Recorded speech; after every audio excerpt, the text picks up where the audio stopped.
Hey guys, how are you? Welcome into a Thursday morning edition of the Daily Juice Podcast. My name is Matt Perrault. How are you guys here on this Thursday morning? BettingPros.com is where you find the podcast. Always being brought to you by BetMGM. The offer is above me on the YouTube video.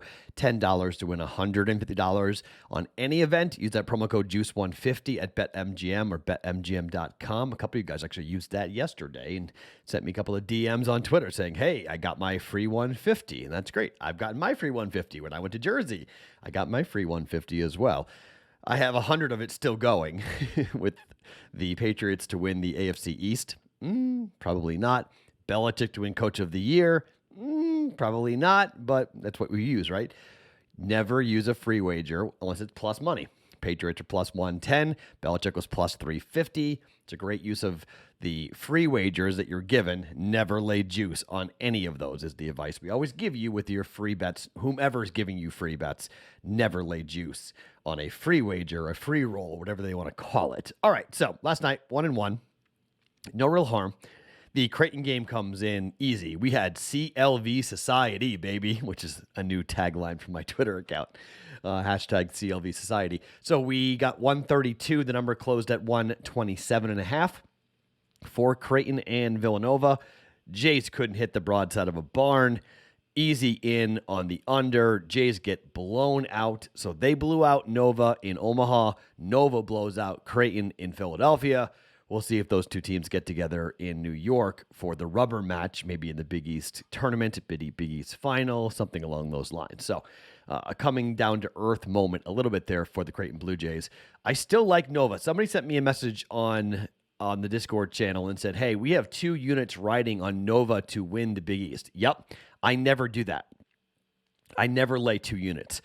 But I did hear because I was that confident about Villanova winning the Big East, and they're starting to come into form. Now, they didn't look great early in the year, a couple of bad losses, but now they're starting. This week, they've put together 3 very good wins.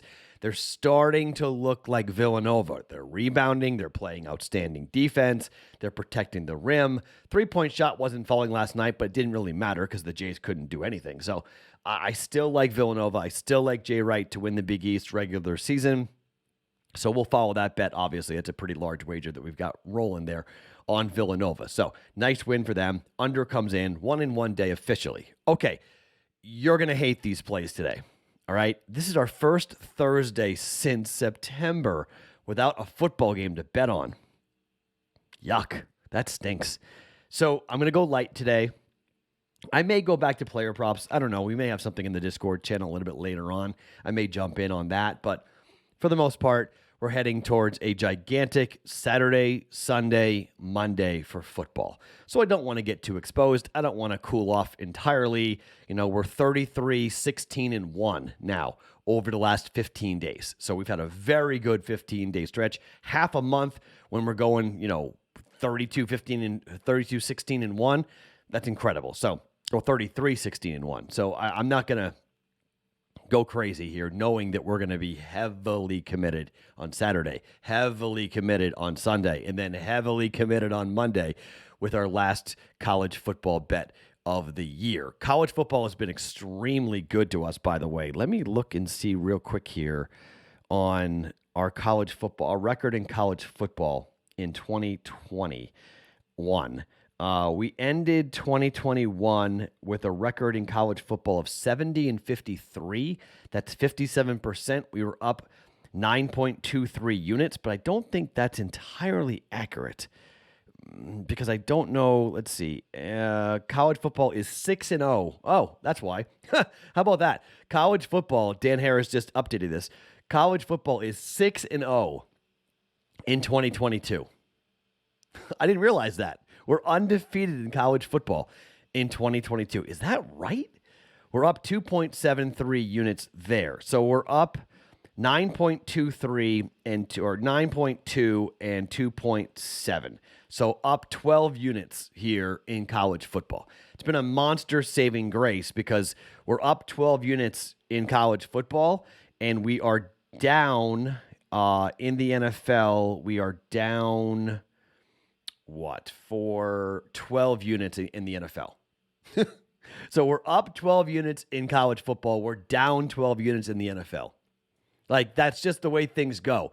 You're either red hot in one and you suck in the other. The miracle year will be when we're hot in both. That'll be the miracle, is when we're red hot in both of these. But nope, not been a good NFL year. It's been a great college football season. We got one more game to go here with Georgia and Alabama on Monday night. But so I got two bets for you, two basketball bets, one in the NBA and one in college basketball. Let's start with the NBA.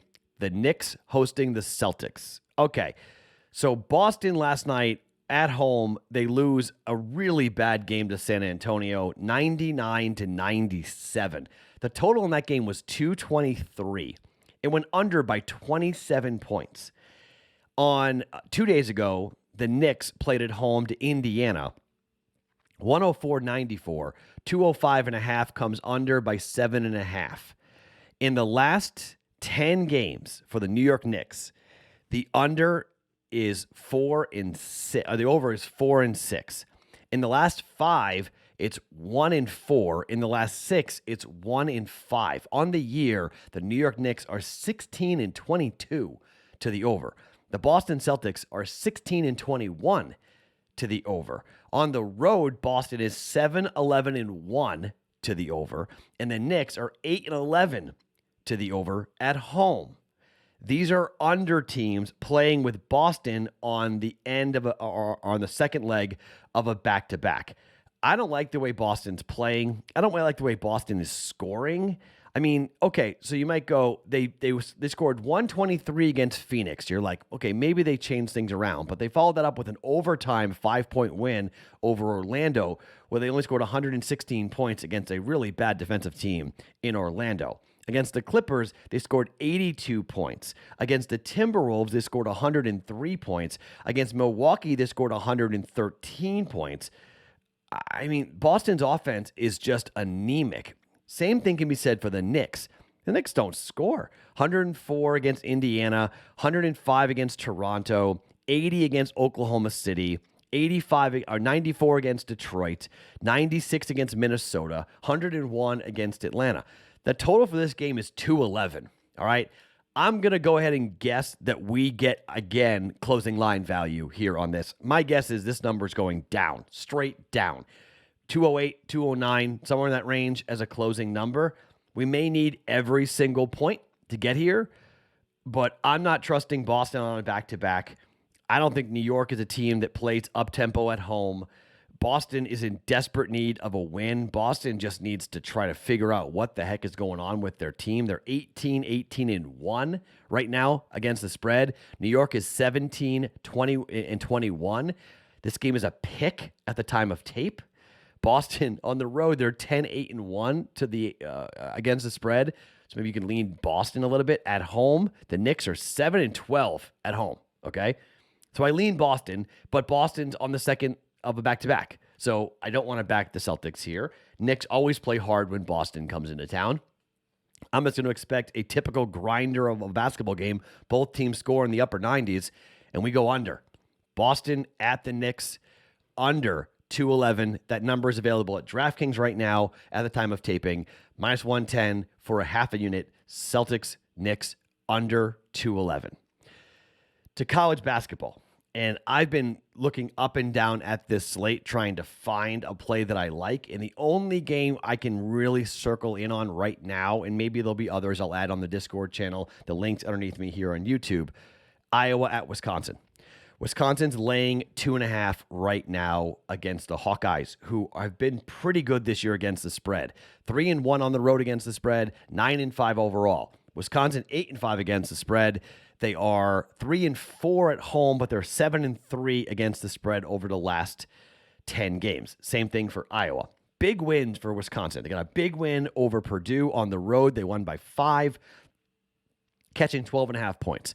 They lost to Ohio State by 18, catching 5, but they beat Indiana, laying 4.5. They won by 5. They beat Marquette, laying 6.5, winning by 13. They lost to Providence by 5, laying 5.5. They beat Houston. It was +8, catching 8 points against Houston. They won that game outright.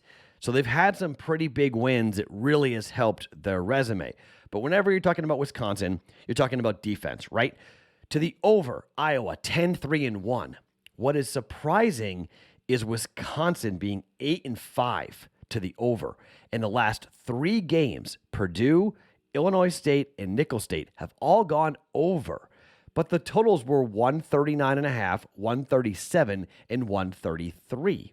When you start getting into a little bit higher totals, you wonder about Wisconsin's ability to score. Iowa is the number 1 scoring offense in the first half, okay? Keep that in mind here for this bet. Iowa is 3-0-1 over the last 4 games, 3-1-1 over the last 5 to the over. They're 2-2, though, on the road to the over. This Iowa team likes to run, likes to shoot. Wisconsin's the exact opposite. If you look at KenPom in terms of adjusted tempo, Iowa is ranked 23rd overall by KenPom, and they're also coming in at 61st with adjusted tempo. At 30th, Wisconsin comes in on KenPom, and they're 287th for adjusted tempo. They still play very, very slow. And knowing that Iowa is bringing in a high-powered offense and knowing that Iowa wants to get up and down and shoot, you'd think that Wisconsin is just going to take the air out of the ball even more. Effective field goal percentage, 54.7 for Iowa. That's 31st best. But Iowa has lost basically to every good team they have played. I mean, you look at Iowa's record against the quality opponents, and it's not very impressive in terms of like who they've played, right? So they beat Virginia, okay, but they lost to Purdue, they lost to Illinois, they lost to Iowa State. Everything else is, okay, they beat Maryland by 5, Western Illinois, Utah State is a good win, I guess, Alabama State, NC Central. I just don't know how good Iowa really is, to be frank. And with that stated, I wonder when they play a quality team and they play a team that knows how to put the clamps down on them, I really wonder what we're looking at. I mean, against Purdue, the game went under. Against Illinois, the game went over by 18.5, but against Iowa State, the game went under by 25. They scored 53 on the road against Iowa State, and I think this game is going to be very similar. The Iowa State line was 151 from a total. This number is 147. We're going under. Wisconsin at home against Iowa, under 147. It's pretty boring, okay? I'll give it to you. Not the most exciting of nights. We're going to be cheering for no points in 2 games tonight, but that's just kind of where I am here, and I don't hate it. I actually really do like both these bets a lot here. Iowa at Wisconsin, under 147. Boston at New York, under 211. Both those bets for a half a unit. We're just going with 1 unit in play here today for us on a Thursday. No football. That stinks.